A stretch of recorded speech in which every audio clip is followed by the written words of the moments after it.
the Liberal government has no idea what it's doing.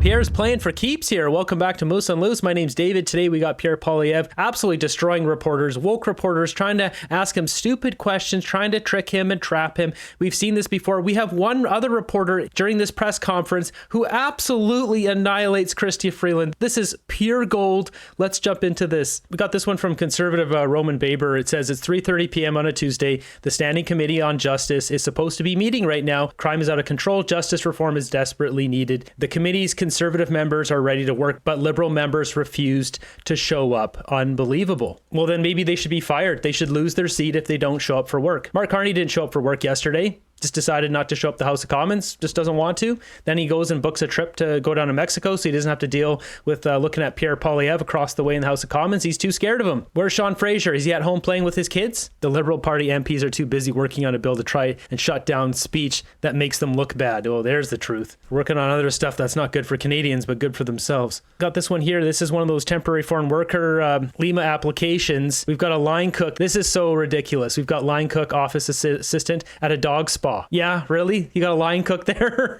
$40 an hour. Okay, sure. Look at this line cook cashier. Fifi's dog parlor. Really? Another line cook. Noah's Ark Pet Boarding Inc. $35 an hour. I smell bullcrap. Today we found out Mark Carney's pushing back his budget to November 4th. We're already most way through the year, and then he's coming out with the budget here. Pierre Poilievre had a press conference here. We've got a woke CBC reporter trying to corner him in that he said that he's going to be supporting the government in any way that would help Canadians, and she's trying to corner him, forcing him to say yes to supporting his budget, which is yet to see the light of day. Pierre's not having this nonsense. Check this out. Opposite of what he promised.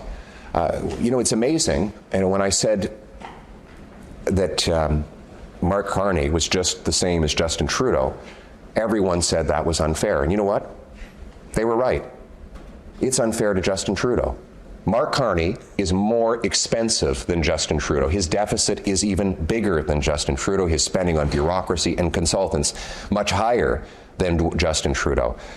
He is doing Mark Carney with his rampant, unbudgeted deficit spending that drives up food and housing costs, is breaking his promise and doing another Liberal bait and switch. Conservatives are demanding the government reverse this reckless Liberal spending to bring down the deficit, inflation, and the cost of living before his November budget comes forward. Thank you very much. Your MP said yesterday that you're going to support the Liberals when there's things to support, oppose them when necessary. When it comes to the budget, where are you going to land on that? Are you going to support it? Which budget?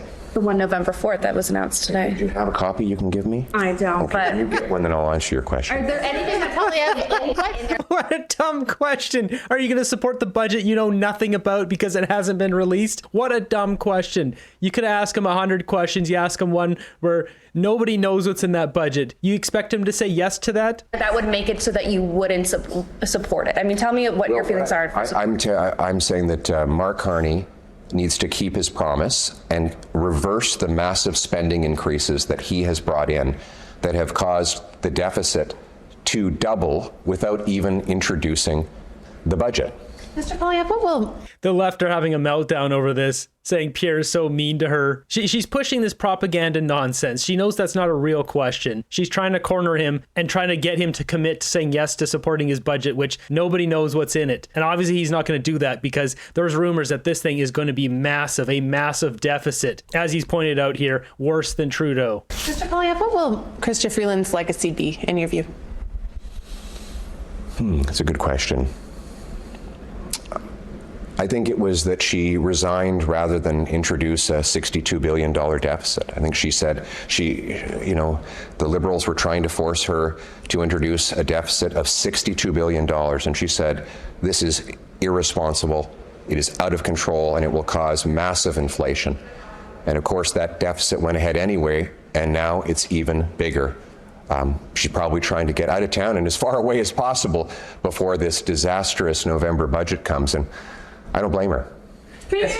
That's a great response, because really that is what she's going to be remembered for, is sticking it to Trudeau on whatever it was, the December 16th, not introducing the budget, leaving him high and dry. Carney was supposed to step in as the finance minister. All that stuff didn't happen. And well, here we are. Also on Chrystia Freeland, we have this brief clip here. Listen to this. Who's calling Chrystia Freeland nearly every day, sometimes twice a day?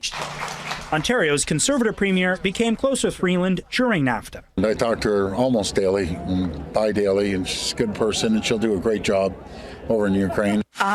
Justin Trudeau promoted Freeland to Deputy Prime Minister and eventually Finance Minister, overseeing massive... It's Doug Ford. Doug Ford is good friends with Chrystia Freeland. Are we surprised Doug Ford's a liberal? No, he hangs out with liberals. It's funny in that video, Mackenzie Gray calls her a liberal political giant, and exactly, the facepalm. Chrystia Freeland's a disaster. Next up, we got the media once again trying to do this thing with Danielle Smith and trying to split the Conservatives. Danielle Smith said, yes, she's working with Carney. Why aren't you? This kind of thing. They keep bringing up these questions, trying to make Pierre look like he's not on board with what Danielle Smith is doing. Premier Danielle Smith said that she thinks Ottawa's finally getting it when she saw the first 5 projects that were announced in that major list of ideas that might be approved. The first one was approved today. What do you make of Premier Smith's comments that she thinks Ottawa is doing the right thing on this list?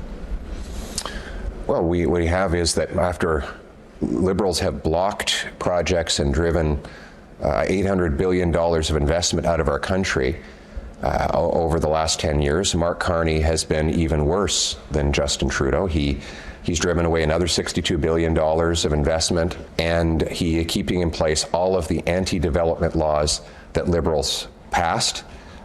It's incredible that the best he could come up with was to list 5 projects that were already approved, some of which were already under construction. And I was waiting for him to announce today that he was going to approve the construction of the St. Lawrence Seaway. On s'attend, M. Poilievre, à ce que le déficit soit important. Andrew Scheer made a similar joke on X. When it comes down to it, Carney is locking into these projects that he has investment in himself, most of them, ones that are close to being completed, which then he can hang his hat on and pretend he had something to do with them to try to get reelected. This is all just a plan to get reelected. He'll use Donald Trump once again as the boogeyman, which is why he's not making a deal with him. It's more dirty politics and not serving the people. Check out this. So the LNG project that was just approved in Niska or whatever it's called. Pierre lays out a hard fact check on these reporters. What do you think of the fact that Carney today as the first national major project? It was already approved. I think they re-announced a project that was already approved, and I announced my support for the Niska project. If you want to check my Twitter account, I announced my support for this project 3 years ago. So, maybe if you ever want to see into the future of what Mr. Carney will do, check on the things that I was talking about 3 years earlier. You asked him to kill your... what does it say to you about the country's finances that this budget has been punted off till November? Yes. Can I want to add one more thing? I think I encourage him to approve all the LNG projects. We should have 15 of these things up and running. The Americans have 8. The Qataris have doubled their LNG production. We have the best advantage in the world. It takes 11 days to ship from Canada to Asia. It takes 20 days to ship from the U.S. Gulf Coast to Asia. We use 25% electricity to liquefy gas because our cold weather does a lot of the work on its own. We have more abundance of electricity than the Americans. So why is it that they're eating our lunch? Well, because the Liberals are standing in the way. The only thing they need to do, that Mark Carney needs to do, one thing, very simple thing, get out of the way. And then these projects will go ahead with private investment. They are massively profitable, and they can contribute to our country. Sorry, I didn't mean to. The Liberals having a meltdown over this press conference. This is hilarious. Pierre being pretty spicy this one. He's bang on, though. We should have 15 of these, 20 of these LNG facilities, just cranking out LNG and all those tax dollars filling up the government's coffers, which then can provide all the services that people want in Canada. You don't do it the opposite way where you get rid of all the energy projects and then suck all the money dry out of Canadians and then everyone suffers. That's what we're doing right now with the Liberals. We need to do the other thing where we use our resources and get rich. To divert it, I didn't feel I had given an adequate answer there. So your question is, what does it say about the state of our finances? Well, it suggests that the Liberal government has no idea what it's doing. When it introduces a budget 2/3 after the fiscal year is already done. Like 8 months of the 12-month fiscal year will be behind us. And in that time, Mr. Carney will have doubled the deficit, ballooned the bureaucracy, and increased the inflation rate, all the opposite of what he promised. Another Liberal bait and switch. Thank you very much. Can I ask you about Chrystia Freeland's appointment today? Do you think it's a real job? That's hilarious. Do you think Chrystia Freeland's appointment is a real job? Who said that? Give that reporter a raise. On that, we've got this live from Rideau Hall. Prime Minister Mark Carney attends a swearing-in ceremony. This is just more nonsense. What they did with Chrystia Freeland going out, she's still part of the caucus, but she's out of cabinet. They gave Chrystia Freeland's internal trade role to Dominic LeBlanc, and then Stephen McKinnon took on her transport role. So really, that begs the question, what was Chrystia Freeland really doing? Did they really need this many ministers? If they can just hand over these portfolios to these other guys, are these guys really all that busy? What exactly do they do all day? This guy asking, break down the salaries. They make about $300,000 a year. The ministers do. The other caucus members, they get about $200,000. And speaking of other ministers, we've got Stephen Guilbeault. What is this? See my statement, anti-Semitism has no place in Canada, and as a society, we must continue to confront it as it appears and stand shoulder to shoulder against it. CBC Radio Canada belongs to all Canadians, and as leaders, we have a responsibility to hold it to account and demand the highest standards of journalism. Stephen Guilbeault is grilling the CBC here. This is funny. I'll show you the clip here in a second. The government does not and should never interfere in programming decisions at the public broadcaster. The words used on last night's broadcast were pernicious anti-Semit tropes and have absolutely no place on Canadian airwaves. When anti-Semitic language is used by journalists and anyone in a position of trust, it risks normalizing hatred in deeply dangerous ways. Jewish Canadians deserve to feel safe, supported, accepted. This is rich, man. Check the streets. Jewish people do not feel safe in Canada and live openly and proudly Jewish lives without intimidation or fear. Check the streets. Palestinian protesters calling for their demise on a daily basis. They should all be arrested. So what is this in regards to? Well, there's this French segment on CBC, which we see here. It says, even in the most difficult times. Well, my understanding is that like several analysts here in the United States, ici aux États-Unis, c'est que ce sont les is that it is the Israelis, in fact. Israéliens, en fait, ce sont les Juifs qui financent. It is the Jews who finance a lot of American politics. Beaucoup la politique américaine, les super PAC, il y a vraiment une grande The super PACs, there is a really big machine behind it, machine derrière, ce qui fait en sorte que ça devient très which makes it very difficult difficile pour les Américains de se for Americans to detach themselves from Israel's positions. position d'Israël. C'est vraiment l'argent ici. It's really the money here. Ici aux États-Unis, In the United States, the big cities are run by Jews. les grandes villes sont dirigées par des Juifs. Hollywood est dirigé Hollywood is run by Jews. par des Juifs. The irony of this is this lady saying all this is sitting in Washington. She's complaining about Washington. She's sitting there herself. Canada doesn't hold anyone accountable unless you're white or conservative. Yeah. So going back to Guilbeault's statement here.